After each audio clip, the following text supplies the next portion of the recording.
नमस्कार भाइयों, कैसे हैं आप लोग। देखिए आज का पहला प्रश्न क्या है। आज का पहला प्रश्न है,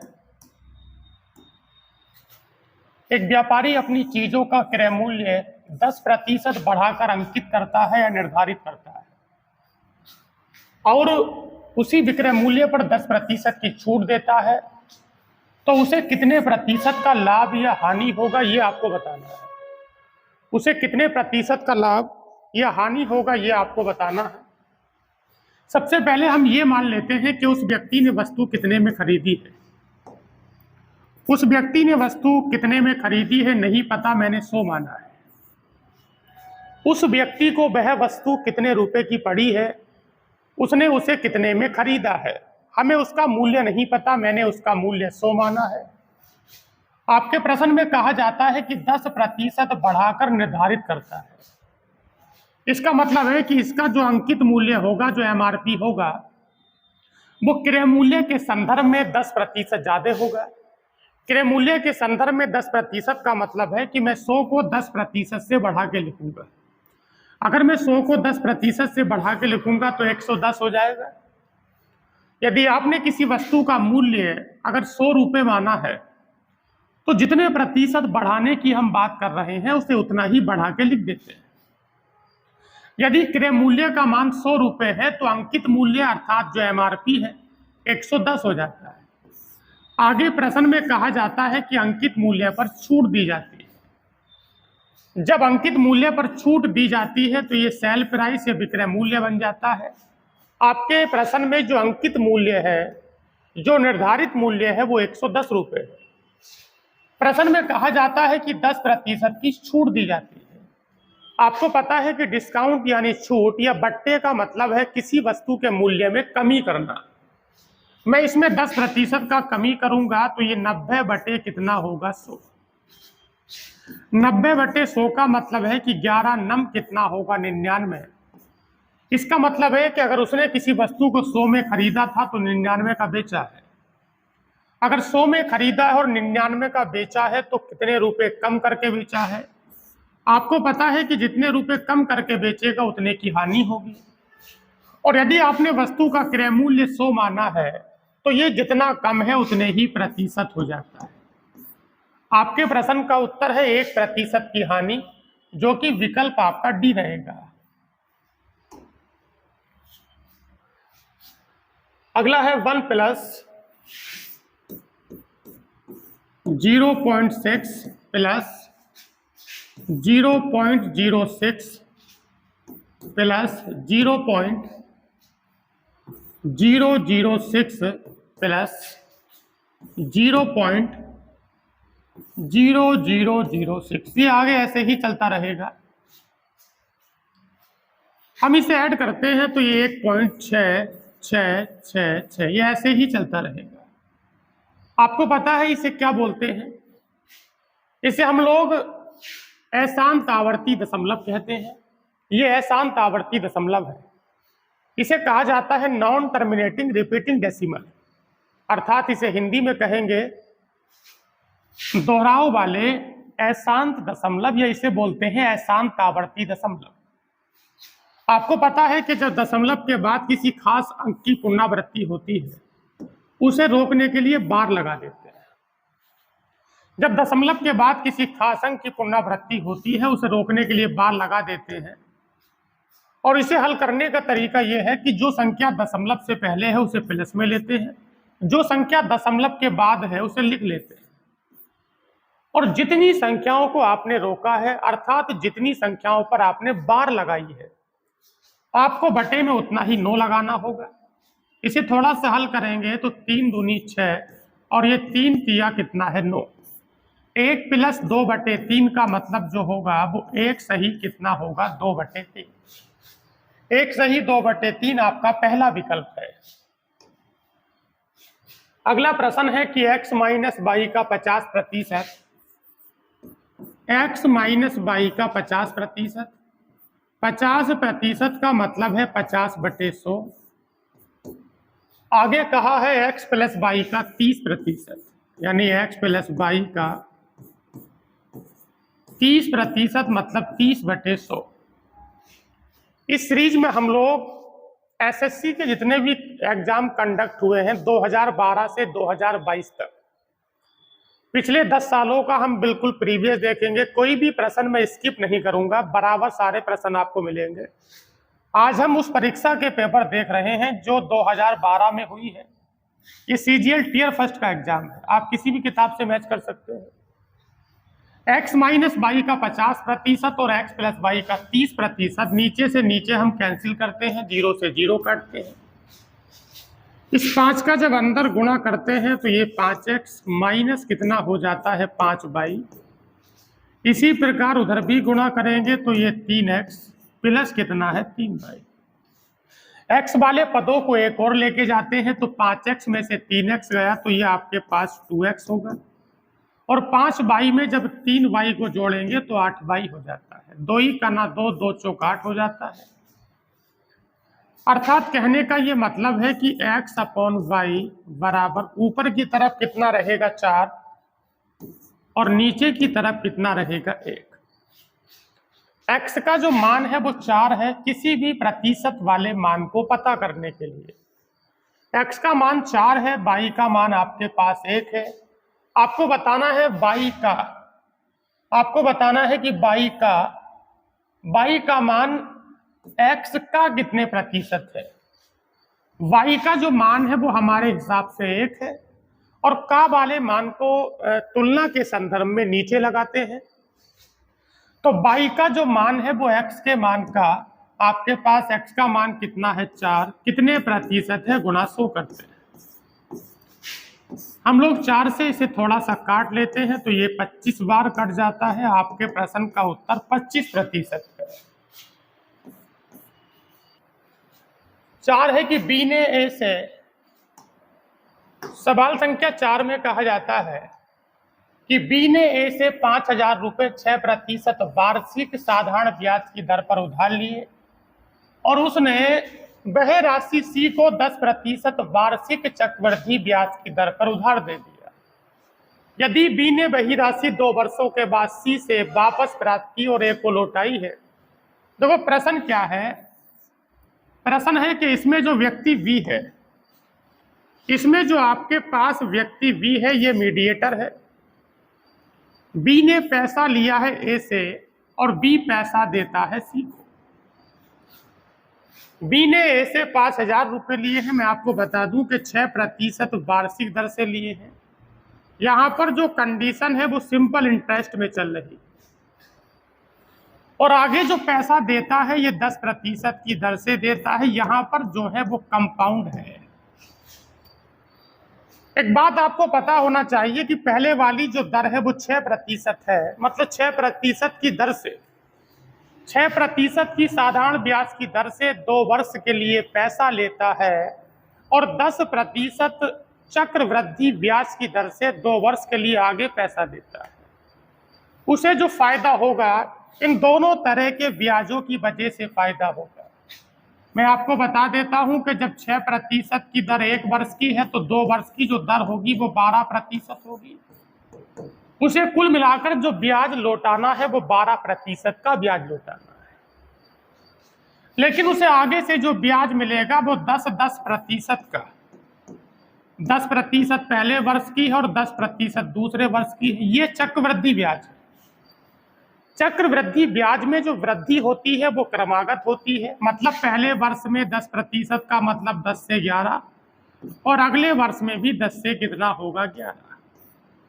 कुल मिलाकर ये 100 से कितना हो जाता है 21, 100 से 121 हो जाता है। ये जो 6% है ये सिंपल इंटरेस्ट के लिए है, तो 6 दूनी सीधा 12 कर देंगे। लेकिन अगला वाला जो स्टेप है ये कंपाउंड इंटरेस्ट के लिए है, ये चक्रवृद्धि ब्याज के लिए। पहले वर्ष में 10%, दूसरे वाले में 10%, उसके बाद 10% का जो चक्रवृद्धि रेट निकल के आएगा हम देखेंगे 100 से 21 हो जाता है, तो ये 21% का निकल के आता है। एक बात मुझे बताइए कि 12% की दर से उसे पैसा पीछे को देना है, और 21% से उसे आगे से मिलेगा, तो उसे फायदा जो होगा वो 9% होगा। हम 9% का जो फायदा निकालेंगे वो अपनी राशि 5,000 पर निकालेंगे, तो 5,000 का जो आपके पास 9% होगा वो 9 बटे कितना होगा 100। 00 से 00 को मैं कैंसिल करता हूं तो ये 450 रुपए का फायदा उसे हो जाता है। दूरी 2 स्टेशन से 2 रेलगाड़ियां एक ही समय पर छूटकर विपरीत दिशाओं में जाती हैं और एक ही स्टेशन से 110 किलोमीटर की दूरी पर एक दूसरे को पार कर जाती हैं। उन रेलगाड़ियों की गतियों में अनुपात क्या है? आपका प्रश्न है, यहां से यहां तक का दूरी 200 किलोमीटर है। इस बिंदु को ए मान लेते हैं और इस वाले बिंदु को हम लोग बी मान लेते हैं। एक रेलगाड़ी इधर से चलती है, एक रेलगाड़ी उधर से आती है। जितने समय ये चलती है उतने ही समय ये चलती है। कहीं मुलाकात इनकी बिंदु सी पर हो जाती है। जब मुलाकात बिंदु सी पर हो जाती है तो ये देखते हैं कि एक स्टेशन से 110 किलोमीटर की दूरी पर ये मिलते हैं। अर्थात अगर आप इस दूरी को 110 मानते हैं, यहां से यहां तक की दूरी 110 है, तो ये वाली जो दूरी होगी ये आपके पास 90 होगी। प्रश्न क्या है कि बिंदु ए से बिंदु बी तक का दूरी 200 है। एक रेलगाड़ी इधर से जाती है, दूसरी वाली उधर से आती है। जितने समय ये चलती है, सपोज दैट अगर ये 4 बजे चलती है तो वो भी 4 बजे चलती है। बिंदु सी पर इनकी मुलाकात होती है। इसका मतलब है कि इसका यहां से यहां तक का समय और इसका यहां से यहां तक का समय कैसा है? बराबर है। जितने समय में ये 110 चलती है उतने ही समय में ये 90 चलती है। पहले वाली की जो दूरी है वो आपके पास 110 है, दूसरी वाली की दूरी 90 है। मैं दोनों की डिस्टेंस का रेशियो निकालता हूं, दूरियों का अनुपात निकालता हूं। इन दोनों की दूरियों का जो अनुपात है वो आपके पास 11:9 है। काम की बात यह है कि जितना समय इसका यहां से यहां तक है, जितना समय इसने यहां से यहां तक लिया है उतना ही समय इसने यहां से यहां तक लिया है। अगर समय समान होता है तो समान समय में जो दूरी चली जाती है उनका जो अनुपात होता है वो अनुपात चालों का हो जाता है। इन दोनों में जो अनुपात है वो आपके पास 11:9 इनकी चालों का अनुपात हो जाएगा। जो अनुपात दूरियों का होगा वो अनुपात चालों का हो जाता है। इस बात को हम और समझ लेते हैं। देखिए, मैं आपको बता देना चाहता हूं कि दूरी बराबर होता है चाल गुणा समय। दूरी बराबर चाल गुणा समय। आपके प्रश्न में हमने पता लगा लिया है कि जितना समय उसे यहां से यहां तक लगा उतना ही समय उसे यहां से यहां तक लगा। अर्थात प्रश्न में समय बराबर है। जब समय बराबर हो जाता है तो ये कांस्टेंट की भांति व्यवहार करता है। दूरी बराबर चाल गुणा समय, डिस्टेंस बराबर स्पीड इनटू टाइम। इसमें टाइम आपका कांस्टेंट है, इसे फॉर्मूले से बाहर कर देंगे तो दूरी बराबर जो होगा आपके पास चाल होगा। जब समय बराबर होता है तो जो चालें होती हैं वो दूरी को बताती हैं, जो दूरी होती है वो चालों को बताती है। अभी आप देख रहे थे कि आपके पास जो दूरी का अनुपात है वो 110 और 90 है। अगर वो 110 चलती है तो वो 90 चलती है। अगर दूरी का अनुपात 11:9 है तो ये अनुपात किसका हो जाता है? चालों का। आपको बताना है उन रेलगाड़ियों की गतियों में क्या अनुपात है, तो 11:9 हो जाता है। वह सबसे छोटी संख्या कौन सी है जिसे यदि 25, 40 तथा 60 से भाग देने पर हर बार शेषफल 7 आता है? एक संख्या आपके पास 25 है, एक संख्या 40 है और एक संख्या 60 है। ये हमें पता लग गया है कि इन संख्याओं से भाग लगाने की बात है, डिवाइड करने की बात है। तो फिर ये सवाल आपका एलसीएम का सवाल है। सबसे पहले मैं क्या करूंगा, इन संख्याओं से कटने वाली सबसे छोटी संख्या निकालते हैं। इन संख्याओं से डिवाइड होने वाली, कटने वाली सबसे छोटी संख्या इनका एलसीएम होगी। मैं 25, 40 और 60 का एलसीएम निकालता हूं तो मुझे लगता है कि ये तीनों संख्याएं 5 से कट जाती हैं, तो हम 5 से काट सकते हैं। ये 5 पंजे 25, 5 से कितनी बार कटेगा? 8 बार। 5 से कितनी बार? 12 बार। हम देख रहे हैं कि 5 हमने कॉमन लिया था, तो 8 और 12 का जो एलसीएम है वो आपके पास 24 है, और एक 5 ये वाला और एक 5 ये वाला, अर्थात यहां से कितना मिलेगा हमें 25। जब 25 का 24 से गुणा करते हैं तो कुल मिलाकर गुणा 600 आती है। आप एलसीएम की किसी और विधि का भी चुनाव कर सकते हैं। 25, 40 और 60 से कटने वाली सबसे छोटी संख्या उनका एलसीएम है, जो कि 600 है। उसने कहा शेषफल हर बार 7 आता है। मैं आपको बता देना चाहता हूं कि शेषफल अगर बचाना होता है तो वो जोड़ा जाता है। हमारे पास पूरी कटने वाली संख्या 600 है, शेषफल का मान 7 आपको जोड़ना है, 607 आपका उत्तर हो जाता है। अगला प्रश्न समझिए क्या है। निम्न में से वह सबसे छोटी संख्या कौन सी है जो 10 तक और 10 सहित सभी धन पूर्णांकों द्वारा विभाज्य हो। अगर आपको लगता है कि वीडियो में कुछ चीजें ठीक है, समझ में आ रहा है, तो आप इसे लाइक भी करें, आप इसे शेयर भी करें। देखिए पिछले जो प्रैक्टिस सेट थे उसमें मैंने एडवांस के सवाल भी रखे थे। एडवांस मैथ को पूर्णतः हटा दिया गया है। पहले हम लोग 30 से 35 सेट इसी के कर लेते हैं, उसके बाद मैं धीरे धीरे अलग से कुछ प्रश्न एडवांस के भी इसमें शामिल करूंगा। सवाल है कि वह सबसे छोटी संख्या क्या है जो 10 तक और 10 सहित सभी पूर्णांकों से कटती है, अर्थात आपको ये बताना है कि वह कौन सी संख्या है जो 1, 2, 3, 4, 5, 6, 7, 8 और 9 और 10। आपको ये बताना है कि 1 से लेकर 10 तक की संख्याओं से कटने वाली संख्या क्या होगी। तो मैं आपको बता देना चाहता हूं कि इन संख्याओं से कटने वाली जो संख्या होगी वो इन सभी संख्याओं का एलसीएम होगी। आप 2 को हटा सकते हैं क्योंकि वो 8 के अंदर है, आप 3 को हटा सकते हैं क्योंकि वो 9 के अंदर है। बात को समझिएगा। आप 4 को हटा सकते हैं क्योंकि वो 8 के अंदर है, आप 5 को हटा सकते हैं क्योंकि वो 10 के अंदर है। बात समझ में आ रही है। अब आपके पास केवल ये संख्या बची है 6, 7, 8, 9 और 10। मैं आपको बता देना चाहता हूं कि 6, 7, 8, 9, 10 का जब आप इसका एलसीएम लेंगे, 6, 7, 8, 9, 10 का जब आप एलसीएम लेंगे, इन सभी संख्याओं का जो एलसीएम निकल के आएगा वो 2520 निकल के आएगा। इस सवाल को थोड़ा सा आप याद भी रखें, ये एग्जाम में कई बार आ चुका है। कई बार पूछा जाता है कि 1 से 10 तक की संख्याओं का एलसीएम क्या है। तो 1 से 10 तक की संख्याओं से कटने वाली संख्या ही उनका एलसीएम है, जो कि 2520 है। 40 व्यक्ति एक कार्य को 15 दिन में कर सकते हैं। यदि वह कार्य 3 दिन पहले करना हो तो कितने व्यक्ति अधिक नियुक्त होंगे। ये समय कार्य का सवाल है। समय कार्य का जो फॉर्मूला है, जो फॉर्मूला बेस्ड सवाल होते हैं, m1 गुणा d1 बटे w1 बराबर होता है m2 गुणा d2। आपके पास कितना होता है w। ये फॉर्मूला है जो कि कार्य समय के इस तरह के प्रश्नों में काम करता है। m1 गुणा d1 बटे w1 बराबर होता है m2 गुणा d2 बटे w2। मैं आपको बता देना चाहता हूं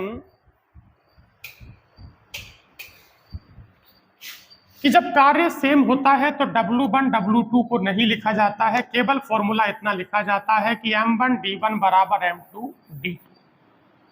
जब कार्य अलग अलग होता है तब ये लगाया जाता है। तो M1 का मान कितना है कि 40 व्यक्ति इस काम को 15 दिन में कर सकते हैं। 40 व्यक्ति इस काम को 15 दिन में कर सकते हैं। आपको बताना है कि काम 3 दिन पहले करना है। जो काम 15 दिन में होना था वो काम 15 में नहीं, वो 3 दिन पहले करना है। 40 व्यक्ति किसी काम को, पहले वाले व्यक्ति M1 है, पहले वाला समय D1 है। 40 व्यक्ति किसी काम को 15 में कर रहे हैं। काम 15 में नहीं करना है, काम 3 दिन पहले करना है। अगर 3 दिन पहले करना है तो 15 से 3 पहले तो 12 दिन में होना चाहिए। तो उसने कहा है कि तो कितने व्यक्तियों को हम अधिक नियुक्त करें, अर्थात 40 लोगों के वश में ये काम नहीं है, हमें 40 लोगों के अलावा भी व्यक्ति लगाने होंगे।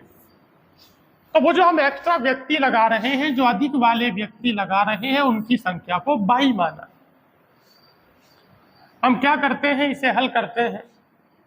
ये 4 से कटेगा 10 बार और 4 से कितनी बार कटेगा, 3 बार। 3 पंजे 15 और 5 ढाई कितना होगा, 50, अर्थात 22 प्लस 40 बराबर 50। तो ये 22 बराबर कितना होगा, 10। अच्छा, हमें कितने व्यक्ति अलग से लगाने होंगे, तो कितने अधिक व्यक्तियों की जरूरत होगी। 15 दिन में कर सकते हैं, तो वही कार्य 3 दिन पहले करना है। 4 ढाई 40, 4 तिया 12, 22 का मान 10 ठीक है। आपके सवाल का उत्तर कितने व्यक्ति अधिक होने चाहिए, आपके प्रश्न का उत्तर 10 है।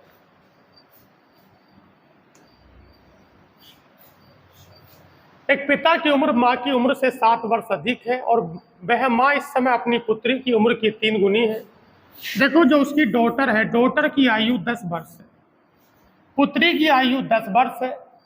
जो इसकी माता है, जो इसकी मदर है, उस मदर की आयु का जो मान है, माता की आयु से 3 गुना है, तो 30 हो गया। आगे कहा जाता है पिता की आयु माँ की आयु से 7 ज्यादा है। अगर पिता की आयु माँ की आयु से 7 ज्यादा है तो 37 हो गया। पुत्री का मान 10 वर्ष है, माता का मान पुत्री से 3 गुना है, पिताजी माताजी से 7 ज्यादा है, तो 37 हो गए। एक बात आगे कही गई है कि पुत्री के जन्म के समय, अगर हम किसी भी व्यक्ति के जन्म के समय की बात कर रहे हैं तो हम उतने ही वर्ष पहले की बात कर रहे हैं जितने वर्ष का वो व्यक्ति है। पुत्री 10 वर्ष की है, अगर पुत्री के जन्म के समय की बात करेंगे तो 10 वर्ष पहले की बात करेंगे। कहा 10 वर्ष पहले पिताजी कितने के होंगे, पिताजी 37 के हैं वर्तमान में।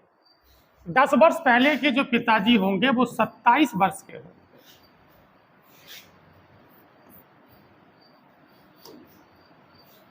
अगला सवाल है कि 3 संख्याओं में पहली संख्या दूसरी की दुगनी और तीसरी संख्या की आधी है। इन सवालों में हम क्या करते हैं, एक आपसी अनुपात संख्याओं के मध्य बना लेते हैं। खासकर उस संख्या से शुरुआत की जाती है जिस पर संख्याएं डिपेंड होती हैं। कहा जाता है पहली संख्या दूसरी की दुगनी और तीसरी संख्या की कैसी है, आधी है। देखो, पहले वाली जो संख्या है, पहली संख्या दूसरी संख्या की दुगनी है। अगर मैंने दूसरी वाली संख्या को 1 माना है तो पहली वाली संख्या इसकी दुगनी तो 2 हो गई है। सवाल में दोनों बातें पहली संख्या के बारे में कही जा रही हैं। पहली वाली संख्या दूसरी की दुगनी, अगर दूसरी को 1 माना है तो पहली 2 गुना होके 2 हो जाती है। और ये बात भी पहली के लिए कही जाती है कि पहली संख्या तीसरी की आधी है। अगर पहली संख्या 2 है तो फिर ये 4 होगा, तभी तो 2 का मान 4 का आधा होगा।